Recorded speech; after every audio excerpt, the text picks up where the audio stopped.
लिए कामिल थे, एक कामिल जात थे। इसी तरह उनके मुरीद सब अपने अपने कामों में लगे रहते हैं, उनके सेवा में लगे रहते हैं। तो एक मुरीद कोने में बैठा किसी सोच, किसी ख्याल में खोया रहता। वो अक्सर ज़्यादा किसी से बात नहीं किया करता। अपने मुर्शिद की सभी जिम्मेदारियां पूरी करने के बाद सब लोग अपने अपने दुनियावी बातें, दुनियावी गुफ्तगू में लग जाते हैं। तो वहीं पे वो शख्स एक पेड़ के नीचे बैठकर रब के तसव्वुर में, रब के ख्यालात में और अपने मौला के जिक्र फिक्र में लग जाया करता है। बाकी सभी मुरीदों को इस बात का आश्चर्य होता था, क्योंकि उसका कोई भी दोस्त नहीं था, कोई मित्र नहीं था। वो सबसे अलग थलग रहता, अपने ही धुन में, अपने ही मगन में रहता और ज़्यादा से ज़्यादा अपने रब के जिक्र फिक्र में, ध्यान में बैठा रहता। ये देखकर उसके मुर्शिद को, पीर को बहुत खुशी मिलती। और मुर्शिद ये सोचकर खुश होते थे कि कोई तो है यहाँ पर इतना काबिल और मेरा फैज बटोरने वाला, रूहानी कुव्वत हासिल करने वाला, कि जो सबसे खामोश रहता है, कम बोलता है और अपने रब के कुर्ब को बटोरने की, नूर को अपने अंदर जब्त करने की ताकत रखता है। इस बात को देखकर मुर्शिद को बेहद खुशी मिलती थी। मुर्शिद को अगर पीर को कोई भी जरूरी निर्णय, कोई फैसला लेना होता था तो फिर उस मुरीद को जरूर बुलाते थे और उसी से फैसला, निर्णय लेते थे, राय मशवरे लेते थे।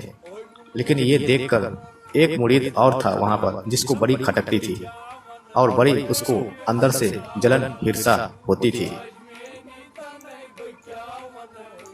और वो मुर्शिद का सबसे चहीता और खास बनना चाहता था। इसलिए वो शख्स ज़्यादातर कोशिश करता कि दूसरों में ऐब निकालता अपने मुर्शिद के सामने, अब कुछ न कुछ नुक्ते चीनी करता रहता और दूसरे के अंदर ऐब और बुराई ढूंढता रहता और अपने मुर्शिद के सामने पेश करता रहता, ताकि उसको मुर्शिद के नज़रों में कुछ महत्व, कुछ खास मर्तबे हासिल हो जाए। और वो अक्सर अपनी जिम्मेदारी निभाने का दिखावा करता ताकि मुर्शिद उसे महान समझे, अच्छा समझे। उस शख्स से कोई सलाह ना मांगता था, लेकिन फिर भी वो सलाह अपना देता रहता था। और बाकी मुरीदों में वो सबसे ज़्यादा प्रसिद्ध भी था, क्योंकि वो सबसे हंसी मजाके करता था। लेकिन जब पीर मुर्शिद उसकी राय ना लेकर और उस शख्स से राय लेते थे जो शांत स्वभाव का था, जो चुप रहता था और ज़्यादातर रब के जिक्र फिक्र में रहता था, उसकी राय लेते थे, तो उस शख्स को ये बात बड़ी खटकती थी। उसे यही लगता था कि वो बाकी सारे मुरीदों से ज़्यादा बुद्धिमान है। लेकिन मुर्शिद पाक फिर भी मेरी तारीफ ना करके उस शख्स की तारीफ करते हैं। उसे ऐसा लगता था कि मैं सबसे ज़्यादा बुद्धिमान हूँ, सबसे ज़्यादा तेज हूँ, लेकिन मुर्शिद पाक मेरी तारीफ ना करके, मेरा नाम ना लेकर, मुझसे राय मशवरे ना लेकर उस खामोश रहने वाले को ज़्यादा महत्व देते हैं, उससे राय मशवरे ज़्यादा लेते हैं। ऐसा नहीं था कि मुर्शिद पाक को उस शख्स के बारे में पता नहीं था, और ऐसा नहीं था कि मुर्शिद जो थे वो उन लोगों के दिलों को नहीं जानते थे। लेकिन पीर मुर्शिद जो थे फिर भी अपने तरीके से उसे सीख देना चाहते थे, ताकि उसके ज़्यादा बोलने की आदत, मौज मस्ती करने की आदत, दिखावा करने की आदत, खुद को बेहतर समझने की आदत और दूसरों में कमियां निकालने की आदत हमेशा हमेशा के लिए खत्म हो जाए। ये मुर्शिद चाहते थे और उसे सीख देना चाहते थे। और मुर्शिद चाहते थे कि खामोश रहकर उस गहराई में उतर पाए, जिस गहराई में उतरने के बाद रब को पाया जा सकता है, रब को महसूस किया जा सकता है, उसका कुर्ब हासिल किया जा सकता है। मुर्शिद पाक जो थे वो किसी तरह से उस मुरीद को यह एहसास कराना चाहते थे कि चुप रहकर, कम से कम बोलकर, मौज मस्ती से बाज आ जाए और ये हरकतें छोड़ दे और कोशिश करे कि वो चुप रहे, ज़्यादा से ज़्यादा खामोश रहे, जिससे वो चुप रहकर अपने महबूब हकीकी का इश्क दिल में उतार पाए और अपने नफ्स को अपने काबू में कर पाए, अपने कल्ब को वो बेदार कर पाए। अपने कल्ब को अपने रब के जिक्र फिक्र में लगा पाए।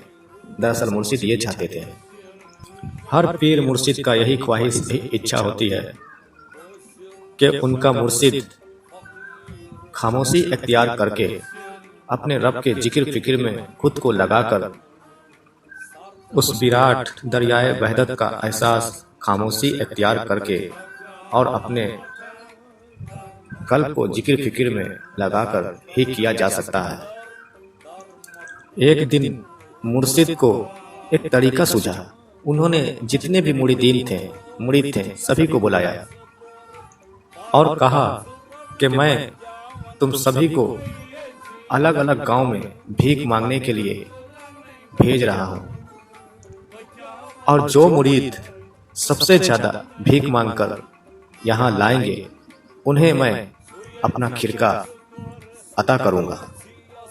खिरका मतलब विलायत अता करूंगा, उसको वो ओहदे, वो मर्तबे रूहानियत के अता करूंगा, वो दर्जे अता करूंगा। ये मुर्शिद पाक का ऐलान था। और मुर्शिद पाक का ये तरीका जो था भीख मांगने का, उनका तरीका इसलिए था भीख मांगने का, वो ये कहते थे, भीख इसलिए मंगवाते थे क्योंकि भीख मांगने से उनका तरीका था कि इंसान के अंदर से, मुरीदों के अंदर से अहंकार को खत्म किया जा सकता है। भीख मंगवाकर उसके अंदर का अहंकार को, तकब्बुर को तोड़ा जा सकता है, नफ्स के अकड़ को तोड़ा जा सकता है। तो ये था सच्चे पहुंचे हुए कामिल जात पीरो मुर्शिद का तरीका कि कैसे किसी का अहंकार को, तकब्बुर को, नफ्स के अकड़ को तोड़ा जाए। इसलिए वो लोग भीख मंगवाते थे। और उन्होंने सभी मुरीदीन को समझाया कि जितने भी हमारे मुरीदीन हैं सब पूरे मन से राजी खुशी भीख मांगे। और उन्होंने फरमाया कि कोई भी इस काम को करने से कतराए नहीं, वरना जो कतराएगा, जो कदम पीछे रखेगा, करेगा, तो वो अपने जीवन का सबसे महत्वपूर्ण जो उसे मिलने वाला है, जो अता होने वाला है, वो खो देगा। और मुर्शिद पाक ने क्या किया कि सबको अलग अलग जोड़ी बनाकर भेज दिया। और जानबूझकर मुर्शिद ने वो चुप रहने वाला, खामोश रहने वाला जो व्यक्ति था, जो मुरीद था, उसे, और वो जो जलन हसद रखता था, जो मौज मस्ती किया करता था, उसे दोनों की जोड़ी बना दी और बनाकर उसे साथ भेज दिया। बाकी को जोड़ी बनाकर बाकी जगह भेज दिया। तो इन दोनों की जोड़ी जानबूझकर बना के मुर्शिद ने भेज दिया। फिर वो मुर्शिद से विदा लेते हैं। दोनों मुरीद मुर्शिद से विदा लेता है और लेकर वो गांव में दाखिल होता है भीख मांगने के लिए। फिर दोनों मुरीदों ने खुद राय लिया, निर्णय लिया कि मैं दोनों अलग अलग दिशाओं में जाकर भीख मांगता हूँ। खामोश रहने वाला जो मुरीद था, जो रब के जिक्र फिक्र में ज्यादातर रहता था, वो हर के द्वार पर, दरवाजे पर जाकर सिर्फ भीख मांगने का जो उसका कासा था वो बस आगे बढ़ा देता था। बाकी कुछ नहीं, शब्द, किसी भी तरह का कोई शब्द नहीं बयान करता था, बस अपना कासा आगे बढ़ा देता था। लोग उसे राजी खुशी उसके कासे में जो भी देना होता था दे देते थे, डाल देते थे। उसके चेहरे पे एक सादगी और उसकी आंखों में एक एकांत होता था, नरमी होता था। उसे भीख देने वाले उसे भीख देकर खुद को बहुत संतुष्टि और शांति महसूस करते थे, सुकूनियत महसूस करते थे। वहीं पर जो जलन हसद करने वाला जो मुरीद था, जो खुद को बड़ा जानता था, खुद को बेहतर मानता था, हर अमल में, हर तरह के किरदार में खुद को अफजल मानता था कि मैं सबसे बेहतर हूँ, मैं सबसे अच्छा हूँ, जिसके अंदर जलन हसद थी, जो ज़्यादा मौज मस्ती करने वाला था, करता था, वो मुरीद जिस द्वार पे, जिस दरवाजे पे भीख मांगने के लिए जाए तो वहाँ कुछ न कुछ अपने लच्चर, अपने ज्ञान बघाड़ता रहता था।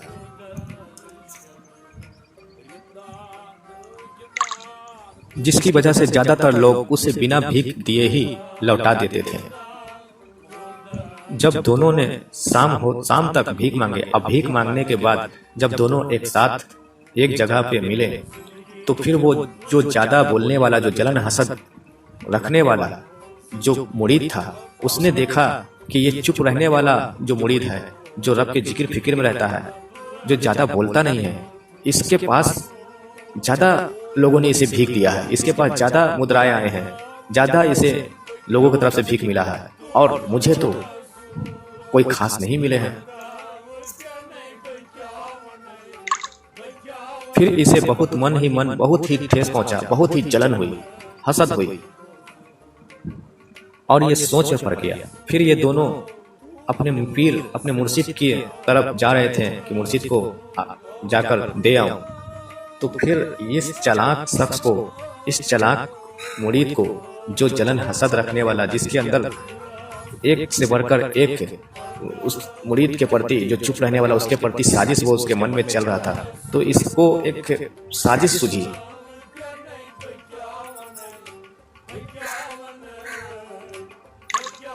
और इसने कहा कि हमें चाहिए कि तुम्हारा जो मिला है भीख का और हमारा, हम दोनों एक ही थैले में डाल लेते हैं, एक जगह पे रख लेते हैं। हमारे पीर मुर्शिद ने तो हम दोनों को एक जगह भीख लाने के लिए कहा था।